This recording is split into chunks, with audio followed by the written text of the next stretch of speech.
Research and innovations for the public sector, politics and business. News from the department, administration, economics, security, politics at FH Campus Wien. So welcome to the 13th episode of this research podcast. It's a special episode today, as I have the pleasure to welcome online 3 guests to talk about new developments in the field of digitalization and AI in the context of social-legal research. More concretely, we will hear about current efforts of institutionalizing research in this field internationally. So this episode deals with the broader research context to which my project and the previous episodes are related. Let me now welcome today's guests. We have Camilo Umaña, who is the scientific director of the International Institute for the Sociology of Law, located in Oñati in the Basque Country. And we have Stefan Larsson, associate professor in technology and social change at the University of Lund in Sweden, and Germano Schwartz, professor of law at Salle University in Canoas, Brazil. Welcome and thank you for joining this podcast to present your new collaboration project. So this year, 2026, the International Institute for the Sociology of Law introduced 6 research lines, one of them with the focus on AI and new technologies. Camilo, can you tell us more about this initiative? What's the aim of the research lines? Thank you, Julia. Yes. Hello, everyone. AI is present in our schools, hospitals, tribunals, and daily interactions. Yet, the rules that govern it are still being written. Algorithms come together at a faster pace than laws and regulations. Rights are unclear, and technological innovation is happening every second. In times of evolving global challenge, including the decline of democracy, the intensification of warfare, the penetration of technological advances such as artificial intelligence replacing human decision-making, environmental degradation, and the entrenchment of authoritarianism, the International Institute for the Sociology of Law wants to help to understand these complex dynamics. We have defined, as you mentioned, 6 research lines reflecting our commitment to understanding how law responds to today's major social transformation. One of our lines, a foundational one, is on AI and new technologies. Our focus is on how technological change is outpacing legal frameworks around the world. We see regulatory gaps, over-regulation, fragmented approaches, and major differences between jurisdictions. This group studies the evolving landscape through 5 interconnected themes. Our guides and coordinators are Germano Schwartz and Stefan Larsson. And I guess they will explain further what these components are about. Let me just open this conversation saying that we are very glad to host this line. We really believe that this can take us to very interesting research results. And I want to open this conversation with a main question. So why don't we start with Stefan? Stefan, what are the main challenges that you are perceiving in your research line? And how about you tell us a bit about these components of the line? Sure. Thanks. I'm glad to be in the podcast, by the way. To me, I have a background in sociology of law, but work at an engineering faculty. So I see this intersection very much of technologies being developed, and particularly AI. There's lots of talk about AI, and there's a lot of faith, you could say also, a lot of investments going into AI development, but also implementation in various sectors. It's just that, to me, we need to study those impacts or the actual sort of outcomes from a societal lens, I think. And I think sociology of law offers some of those tools. That's attractive to me, at least, in the sense that we can study unintended consequences, we can study values, norms, we can study social norms and legal norms, combined. We can study, are the outcomes that hits vulnerable groups in some ways that it shouldn't really. So all of those things, to me, are key paths ahead for research that I don't think necessarily that the more narrow technological research can capture. So I think we need to offer those things as, social scientists, but particularly then going into governance and law and norms, social legal scientists. So, I mean, and the research line, although it's very broad, new technologies and AI is, as you said, Camilo, also being implemented in various types of sectors. So we have at least done a first sort of division of 5 themes, and I'm just going to briefly mention them before I hand over to Germano as well. Of course, law as such needs to be addressed, sort of obviously. Is law fit for governing these new types of technologies, and it's almost always a bunch of wrinkles to it. It's not, it always needs to be developed or reinterpreted in various ways. So I think that's why we put that as number 1 in a sense, right? We tend to focus on regulatory questions as social legal scientists. But then number 2 then, which is one of those most clearly addressed challenges with AI, is that the data used to train models tends to be poorly sampled or skewed in some sense, which leads to discriminatory sort of outcomes. So discrimination, which you bake into these equality questions, are of course at the core that we need to, which is not necessarily a technical question, but more like a social legal, how we build societies question. So that's number 2 then. Number 3 would be public sector, which is also field I'm doing research with my research group, how the public sector is transformed or changed. And I'm in lots of your work, Yule, is in that sort of section too. And of course, we could debate how broad we think of technology. Is it digitization? Is it the internet? Is it data? Or is it AI? And that's a good conversation, but the question is still, is public sector being transformed in a way we don't want it to be transformed? Should we govern it better? Should we change it? And number 4 and 5 would be medical usages, because that's one often in the public sector too, but it's such a high stakes sector, you could say, if you put AI into it, if it's also a little bit black box or non-transparent, with some opportunities, some promises that needs to be guided, I think. Lastly, which is one of those super big questions, is geopolitical questions too. Like, how do we, as states or actors, depend on certain types of players, or the intersection between global north, global south, or EU, US, China, all of those sort of large-scale questions comes back. It's like an ongoing dynamics, but one of those latest questions depends on who controls the AI models, AI connectivity, who develops on what data and things like that. So that's our 5th strand, you could say. So it's like an attempt to divide, but then all of them are rich and needs further scrutiny from, I guess, the community of social legal researchers. Great. Thank you, Stefan. Thank you, Camilo. Germano, would you like to add something on that? Oh, well, firstly, thank you for Julia and Camilo to organize this podcast. It's great to be with you guys in this morning here in Brazil. And by the time that we are recording, you can be surprised, but it's cold here in Brazil. But anyway, I guess Stefan summarized really well what we are aiming with the research line at Oñati.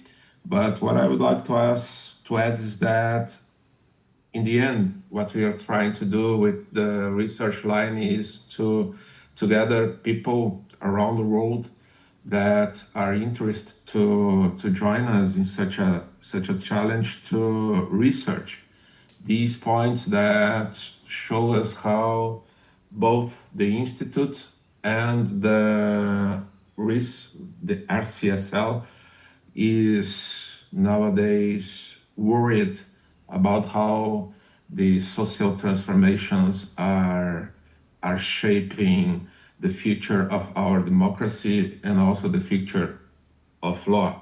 I forgot to tell you that my background is in law. My bachelor is in law, so like my PhD, and that I'm not a sociologist of law. I'm kind of a lawyer who likes to study sociology based on social systems theory. And having said that, it's pretty clear to me that the mechanisms that makes possible the coevolution of society are present in this topic that is AI, new technologies, and all the people who are listening us they are more than welcome to join us and to contribute with the research line.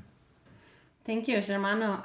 Maybe to both of you, or also to Camilo, what are your thoughts on why for this specific topic? I mean, it's a really broad topic, but also, yeah, as you said, Stefan, my research is also in this field, and I just see it's so big because everything is interconnected. But why do you think it's important to have, on the one hand, interdisciplinary research in this field? And is there anything specific about this topic that makes it even more important to collaborate on an international level? Yeah. I'm jumping in here. Yeah, I think to me it's very attractive, and it's kind of hard to organize international efforts in a sense, and that's why it's very attractive to me to do this through the Oñati Institute, and then also connect it to South America, European. It's also, of course, very diverse in the way I look at it, but also we have Japanese members in the research committee of Sociology of Law. So combine those things and see how it's played out. We need to study those, the way it is played out in different, for example, public sector or medical usages. And that needs to be compared and draw sort of insights from, I think. So that's one of the attractive things to be able to do that, is because it's very hard to manage that. For example, if I would go for a project in Sweden and get it funded in Sweden, to make those sort of international linkages, it's hard. So that's at least one sort of argument for why to do it as a research line through the institute, I think. Yeah, if I could jump into the discussion, Julia, algorithms, AI, they are present in every part of our life. So it's undeniable that we need to study how their connections with the transformation of law and everything. So I guess the good question is the one that Stefan was answering. So how can we create these connections not only in a regional or in a nation-state level, right? So because if I use my Waze to drive in Sweden, for example, I would be using my Brazilian Waze to drive in my Waze. It's learning with me for I don't know how many years, and perhaps they would start to drive in Sweden like a Brazilian, which I don't know if that would be good, but anyway. But this is a simple question. You can imagine if in the judiciary power, they are using these new technologies like AIs, like algorithms. Well, algorithms is not new, but anyway, to decide suits and to decide about everyday people lives and other problems. So yes, from time to time, I used to say that the system of law is pressured by these thematic communications that are around the system, right? So the most probable pressure right now is the use of AI and its tools to speed up decisions, to try to, I don't know, in some way to make better decisions if you think about if this is better or not. And the privilege that we have to be part of this research group, in my opinion, is that we have Oñati as a facilitator, as this global interconnected, worldwide institute that can provide us not only workshops, publications, but to know people in Japan, in South Africa, in South America, in Africa, everywhere in Latin America, that are also researching about it. And it was really surprising to me to see how many people have sent their emails asking us to be part of the working group, the research group, sorry. But AI is a reality.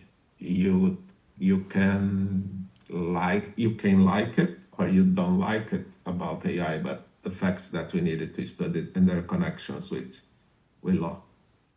That's great. Thank you. Camilo, Oñati, or the International Institute for the Sociology of Law, is now like taking an important step to institutionalize this specific research. Why is it this institute? Why is it best suited to do this? Well, Oñati is sort of in the middle of the mountains in the Basque Country, so we are not precisely a big tech hub. However, it is a crossing path of many researchers, and if you start listening to people who visit us, around 300 people, scholars that visit us in the year, you will discover that there is a lot of anxiety and a lot of thoughts given to these interactions with AI and new technologies. And even if you are not addressing that specific topic, everyone is concerned about the impact of AI in their own research as a methodological concern. So I guess this is extremely important, even as a mere operation of the educational system, as a part of the university, as a professor, you are all the time confronted with the idea of how to integrate or not these technologies into your classes. So it is a basic and foundational line for us, and it's a very serious topic. Also because we can see that this is also reproducing some inequalities in the world and also creating new ones. We are seeing how the distribution of power, but also the distribution of resources is really impacting different parts of the world. And let's say that the Oñati Institute has always been concerned with social justice and a human rights perspective.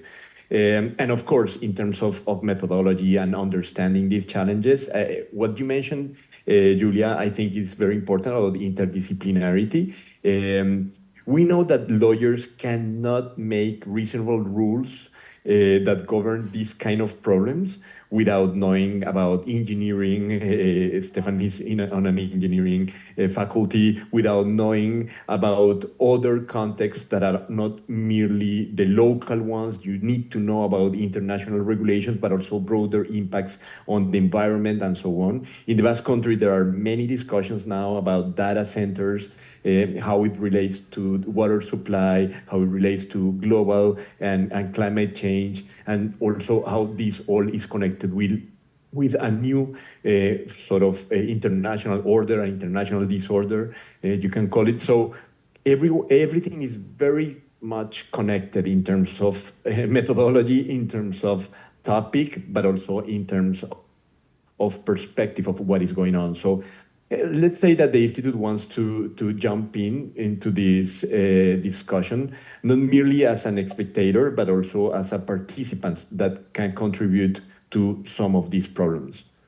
So I was wondering, what are the events or the steps that you will take now in the near future, or even in the long term? So what is happening next? But also feel free to add anything to the previous questions if you feel like it. We have realized at the end of April in Oñati workshop that was pretty much oriented by the research line, JA, our research line. And the workshop was about the digital oligarchies and the problems of democracy and the rule of law right now. And this workshop is now with the group that was part of the workshop. They wrote their papers. We hope that 6 or 12 months we can publish the results, the outcomes of the workshop. And we are hoping to organize also online meetings and also publications that we are trying to organize right now. I don't know if Stefan wants to explain a little bit more, but to be honest, this is really new for us as well. So as this podcast, which was a great idea that you and Camilo came up for us. So I guess these are the next steps that we are trying to do. I need to say that with some members of the search group, I am now trying to organize an application for Brazilian government, a special call that Brazilian government is organizing between Brazil and Africa.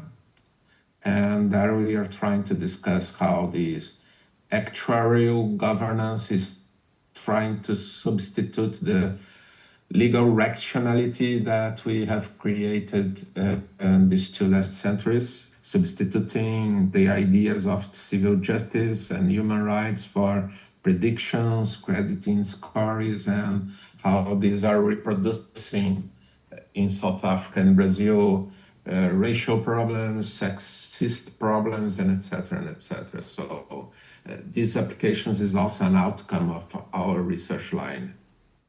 That sounds highly interesting. Thank you. Stefan, you wanted to add something? No, I think the core idea, and please send us more ideas, is to encourage people to gather, to draw from this. And of course, AI is sort of at the tip of the tongue from most universities, I guess, but it could probably be useful for also young scientists to assess that I need to study this critically or from a social legal lens. And here's an international group I can say that I'm working with. So, I mean, just reach out if you need that. And the Oñati Institute is also part of course, of that sort of community creation. So that's what I find attractive to encourage that sort of studies. And Germano's examples are some of those that he's been leading then. But we need to gather more of those forces, I think.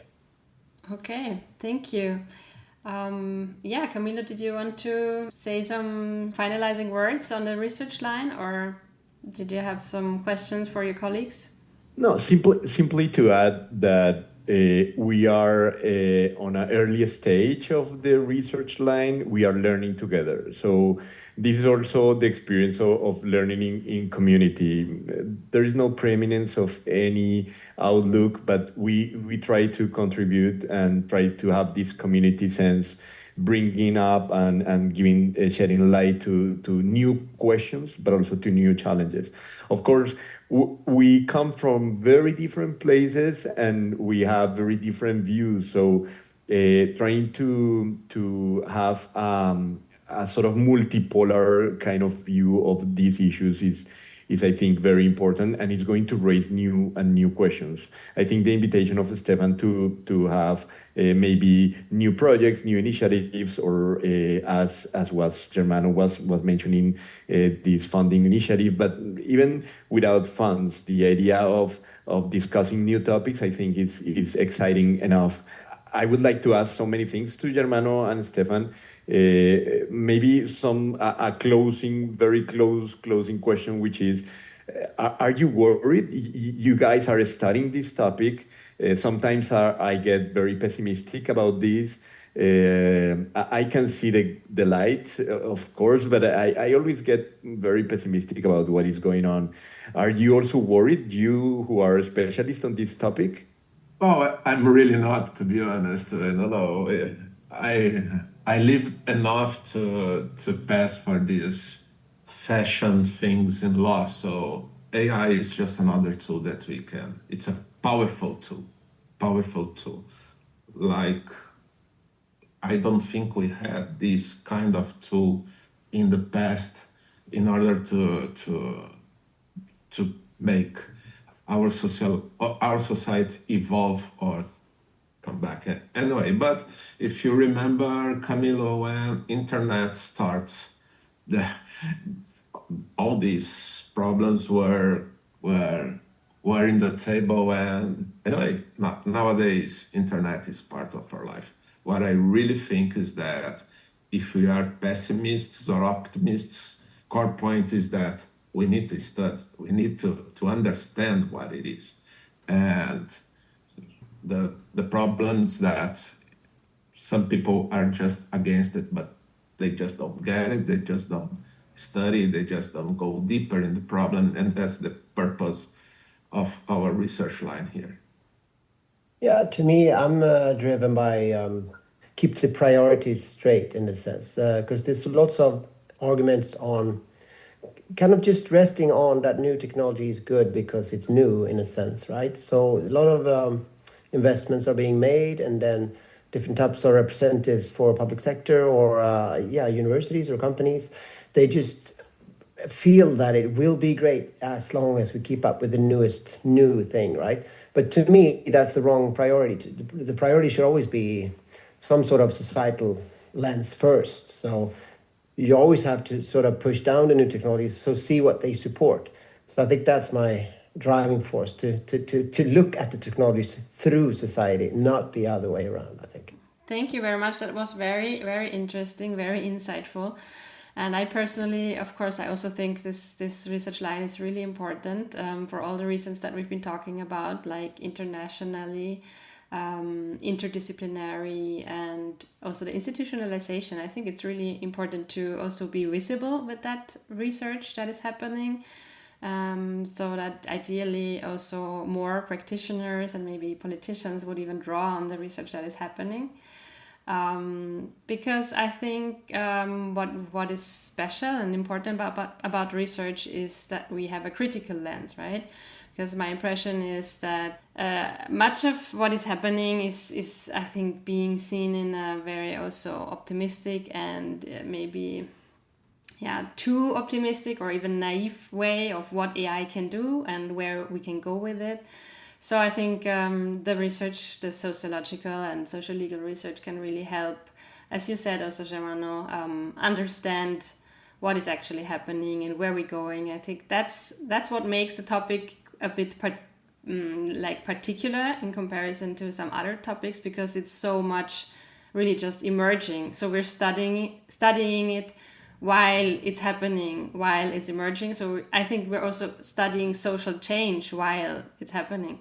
So that makes the research line and the topic really also so broad maybe and exploratory, because we sometimes don't even really know where we're going. So I think it's fascinating, and it was a pleasure to host you. Really looking forward to what is going to happen next with the research line, and I hope that many more scholars will join the line. Thank you for having us. Yeah, thanks. Thank you too. Thanks. Wishing you all a great day in Spain, in Brazil, and in Sweden. Thank you. Thank you very much. Thank you. Thank you, Julia. Research and Innovations, Department, Administration, Economics, Security, Politics at FH Campus Wien.